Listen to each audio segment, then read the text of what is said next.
Hi there, it's Elaine Fraze, Farm Family Coach, talking to you today about how my parents don't want to take any responsibility for the farm family dynamic through the transition process. So I get many texts when I'm speaking at seminars, and some of the things talk about delayed compensation, which some of you might see as sweat equity.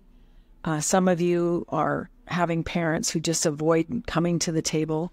Perhaps some of you are parents watching this and are having people who are not coming to the table and are not telling you what they need. So Marilee Adams has an amazing book called Change Your Questions, Change Your Life. And the first question you want to ask is, what happened? Well, what happened, Elaine, is 30 years have gone by and I've been contributing equity and helping keep and create the capture of the wealth of my family, but they aren't responding with a plan or a concrete transition of wealth before they die. And they just avoid talking about the situation. So what do you want for both yourself and for your parents and for your non-farm heirs? How about sitting down and putting that down into a document and putting your thoughts in order so that you can start working on what you truly want?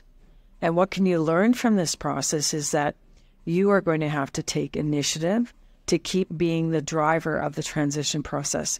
And many times you will have heard me say, you need to be the driver. So if you really want things to happen, you need to be the driver of that process. Next, what assumptions are you making? Are things being unspoken, or is there a story that you're telling yourself that's not really true? Do you think everybody needs the same thing in terms of inheritance?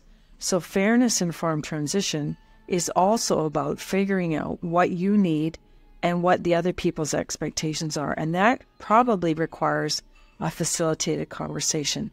What are the facts? The facts are that a lot of assets are tied up in the farm family business and that your parents don't have a very good farm liquidity solution. So you need to figure that out as well. And are you sure about what all the farm heirs are thinking, feeling, needing, and wanting? And are you being responsible in what you're selecting as something that needs to have happen?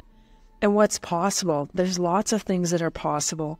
I'm always full of positivity as long as people are building a really good team of advisors.